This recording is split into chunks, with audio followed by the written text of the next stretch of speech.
Good morning. It's Sunday morning on July 7th.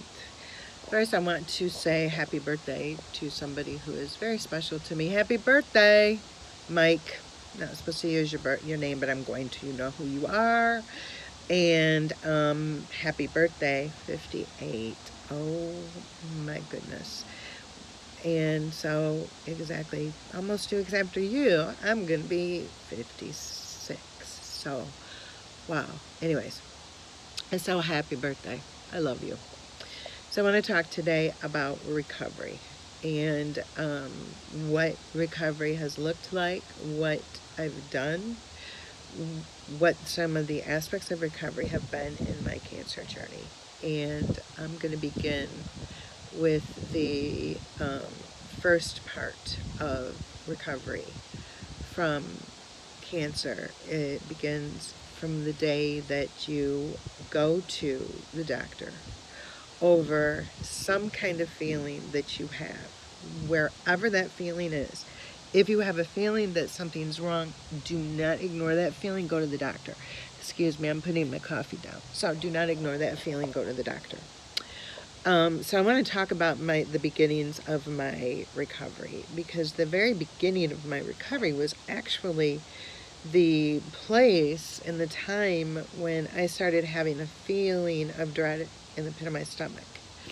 And I kept feeling as if I was not going to see my son graduate from high school. I um, I had no reason to think that there would be any reason I would not see him graduate, but I just had this feeling in the pit of my stomach. So I could not get over that feeling. We began his senior year in 2017, 2018 year with the whole senior pictures, um, everything. He went to, everything that the homecoming, homecoming dance. He did everything with all of it. So I just had this feeling that I wasn't going to see him graduate, and I could not, I couldn't even concentrate. I still haven't looked at all of his proofs yet. He graduated a year ago, and I still haven't looked at all of his proofs from his senior year yet. Because from about October of 2017 on, I started to feel as if I wasn't going to see him graduate, and I couldn't get beyond it. So I couldn't look at anything. I just could not. I cried. I tried to figure out what I could do. I didn't know why I was having this feeling. A little bit of feedback, or a little bit of history. Um, I think my son calls it backstory. My son was diagnosed with autism at the age of 4.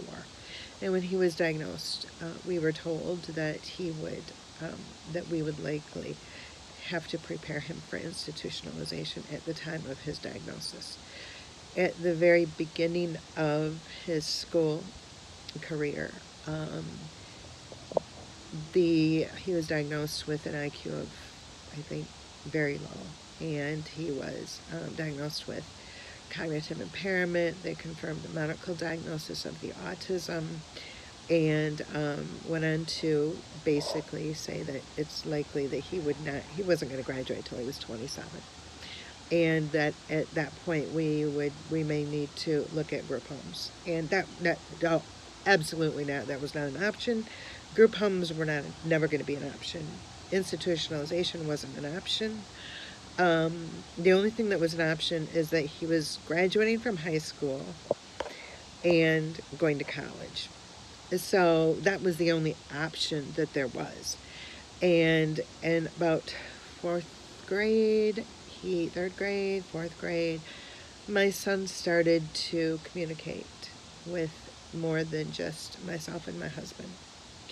By the time he graduated from high school, he was an honor student, had actually been, he almost went into a vocational, like a job training program where he could get a job or a job in maybe in the area um, that he's interested in doing as a career.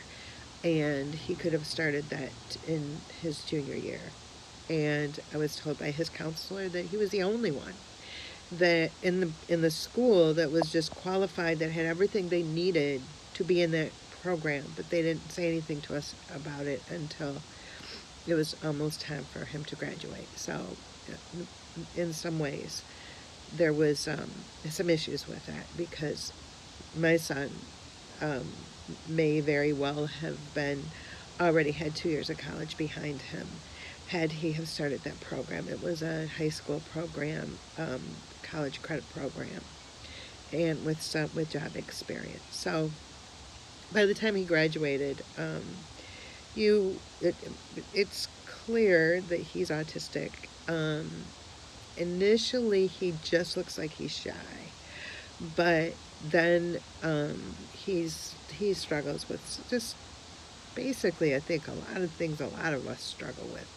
So in my world, my son was doing wonderful, and but yet I thought I wasn't going to see him graduate. So that was the beginning of my recovery. It was that feeling of dread in the pit of my stomach. Now, who did I tell that I had a feeling of dread in the pit of my stomach? One person, my therapist. I believe I told. I I have my I have my cousin. I have a cousin who is we're more like sister cousins, and we are as close. We're 6 weeks apart. Our mothers put us in the same crib. Actually, she is so they put us in the same crib. So we grew up almost as if we were sisters. We spent that much time together. So um, I may have told her, but I don't think I told anyone else. I definitely didn't say anything to my husband, but I did tell my therapist, and it took a couple months for her to convince me to go to the doctor. And um, I had stomach pain and nausea. Yeah, it was dry. I felt like I was going to throw up all the time because I thought I wasn't going to see him graduate. I thought I was going to die. So I went and I had some tests. Some of the initial tests didn't show anything. I had a test for gastroparesis. And at that moment, it didn't show any evidence of gastroparesis. I had all these tests. Finally, my gastroenterologist ordered a CT scan. And in the CT scan, it revealed that I believe at that time, it was like